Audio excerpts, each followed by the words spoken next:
Bonjour,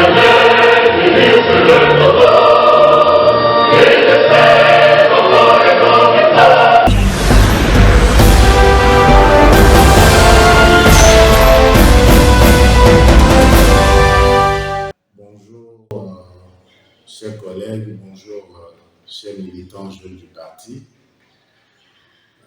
Bonjour, les jeunes africains de par les frontières togolaises, de par le monde. Plus particulièrement, les jeunes de l'ANC. Nous reprenons ce jour notre émission, bien notre activité dénommée Jeudi politique. Ce jour, jeudi 2 juin 2022. Notre activité dénommée Jeudi politique va continuer de suivre son cours. Après quelques mois d'absence, puisque depuis début janvier, on a plus connu notre activité dénommée Jeudi politique. Donc nous reprenons ce jour 2 juin 2022. Cette activité va continuer dans le sens de la sensibilisation de nos jeunes dans toutes nos fédérations, tant à l'intérieur du pays qu'à l'extérieur de nos frontières. C'est une activité qui nous permet de sensibiliser de manière numérique nos militants qui sont à l'intérieur du pays et également au-delà de nos frontières. Mais la nouvelle touche que nous apportons à notre activité, c'est qu'elle va s'élargir maintenant en se préoccupant des sujets d'intérêt commun liés à la jeunesse africaine.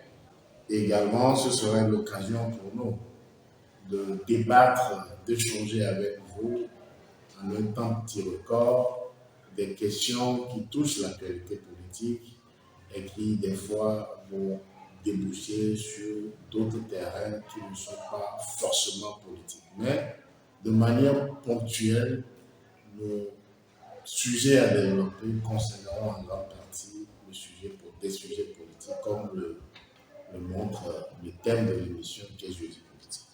Sur ce, j'aimerais inviter tous nos collègues jeunes responsables de jeunesse à l'intérieur de nos fédérations à plus de courage et d'abnégation pour cette noble lutte que nous menons il y a de cela plusieurs années.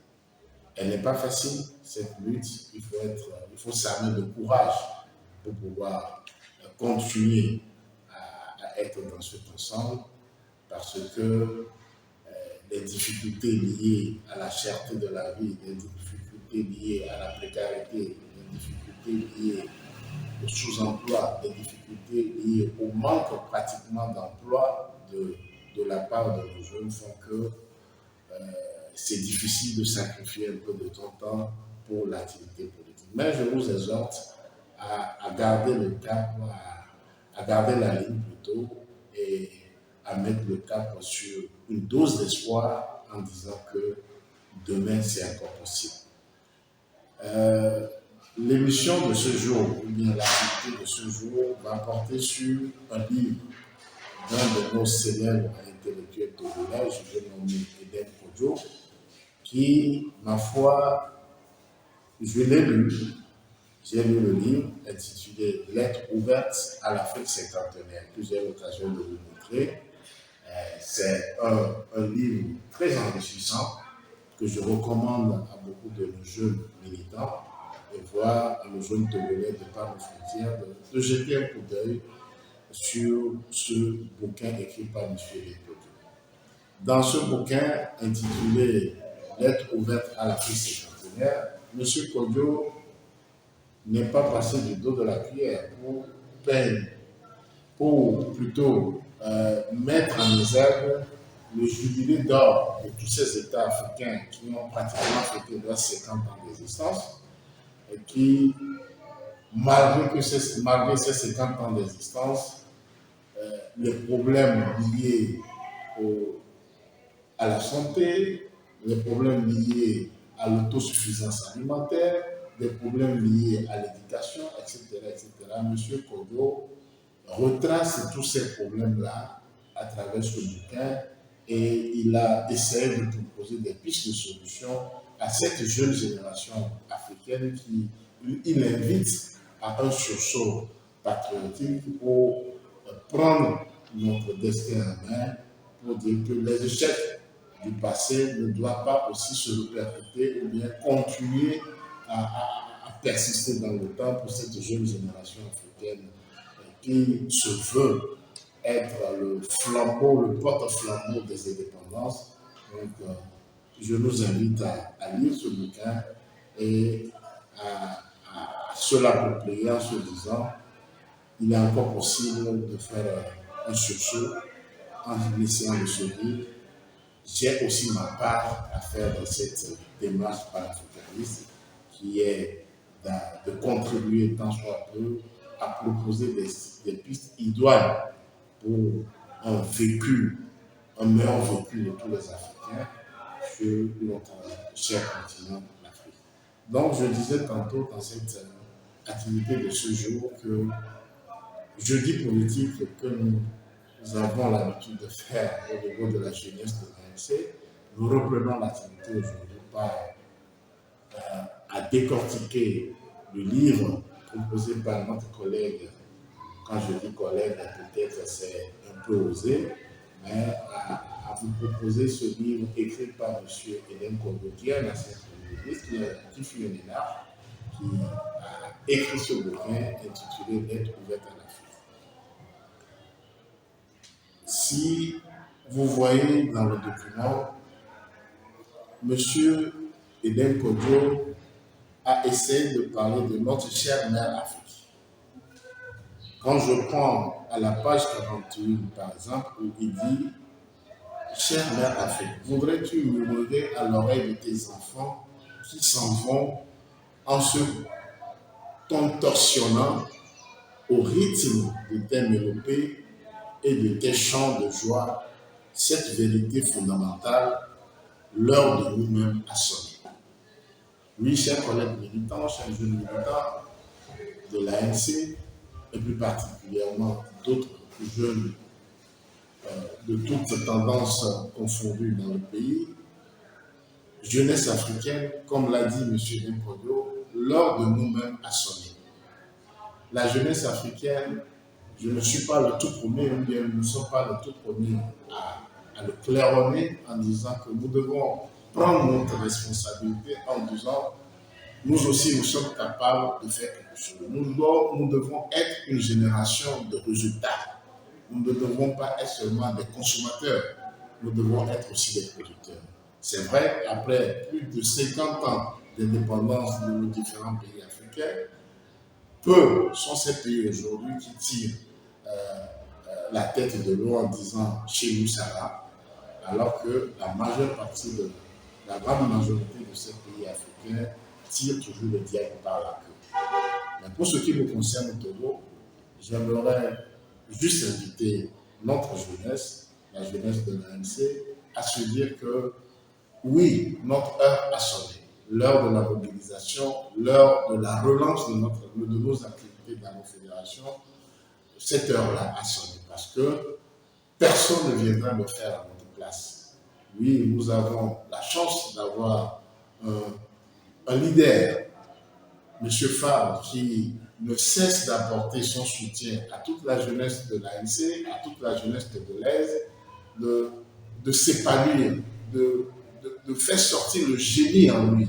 Ces jeunes, de faire ressortir le génie en eux, je pense que nous n'avions pas droit à croiser les bras. C'est à nous d'apporter aussi notre plus pour aider le leader de notre parti, le chef de notre parti, à accomplir sa vision pour ce pays. D'ailleurs, il est en train de montrer ses marques. Depuis qu'il est à la tête de la mairie du Golfe 4, vous-même, vous devez apprécier les résultats ô combien satisfaisants il ne fait que mettre à son actif. Juste après 2 ans et demi d'exercice, vous comprendrez que ce monsieur, à la tête de ce pays, ferait beaucoup de miracles.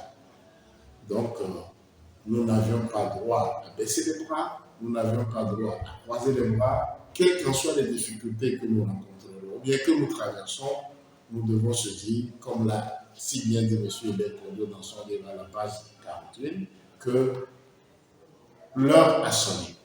L'heure a sonné de remobiliser nos troupes, l'heure a sonné de remobiliser nos jeunes dans nos fédérations. Ça, c'est ce qui concerne l'ANC. Pour ce qui concerne la jeunesse africaine, nous ne devons plus subir. Je suis un peu révolté quand vous suivez l'actualité de par le monde, la crise qui se pose, qui secoue aujourd'hui la Russie et l'Ukraine. Vous allez comprendre que l'Afrique est totalement pris en étau. Aujourd'hui, en matière de blé, nous dépendons exclusivement de l'Occident, de l'importation du blé pour le pain que nous avons dans notre pays. Il a fallu une rupture de stock due à quelques commerçants véreux qui ont voulu profiter de la situation en essayant de mettre la clé sur leur magasin disant que la farine de blé n'était plus disponible parce qu'ils voulaient augmenter le prix du sac de la farine de blé. Nous avons connu, tous, vous avez été témoins de cette situation. Donc, la jeunesse africaine aujourd'hui, ce que je nous propose, c'est d'arriver, c'est qu'on arrive à avoir, grâce aujourd'hui à ces réseaux sociaux-là, d'avoir une plateforme minimum, une plateforme minimum plutôt pour, qu'est-ce que je dis? Je dis peut-être de n'importe quoi, mais comprenez-moi la colère qui m'anime aujourd'hui, c'est je veux inviter la jeunesse africaine aujourd'hui à se dire, essayons de nous entendre sur un minimum, en essayant d'avoir une plateforme commune sur des sujets d'intérêt commun qui nous permettront d'échanger, que tu sois béninois, togolais, de Rwandais, etc., Sénégal, etc., que cette Union africaine dont on parle depuis fort longtemps, que cette Union africaine devienne une union des jeunes africains qui réfléchissent par eux-mêmes, qui se disent il est l'heure de prendre nos responsabilités et de proposer des choses pour que ces 50 ans que nous avons connus derrière nous, que les 50 autres années à venir, que ça ne soit plus pareil. Faisons notre part. Chers amis, chers collègues, je vais terminer l'émission de ce jour en nous invitant encore une fois à plus de courage et de détermination en disant s'il a été possible hier que des jeunes africains arrivent à écrire des bouquins comme cela pour sensibiliser et informer la jeunesse africaine, nous aujourd'hui, notre génération aussi a raison de rêver et de proposer des choses, de meilleures choses pour nos jeunes, pour nos enfants qui viendront dans 50 ans à venir. Donc, je nous invite à plus de courage, à une dose d'espérance en disant l'heure a sonné pour que nous prenions nos responsabilités et plus particulièrement à la jeunesse de l'ANC, retroussons nos manches, remettons le voile sur le métier en disant il est important de remobiliser le peuple togolais, il est important de remobiliser la jeunesse togolaise. Je vous remercie.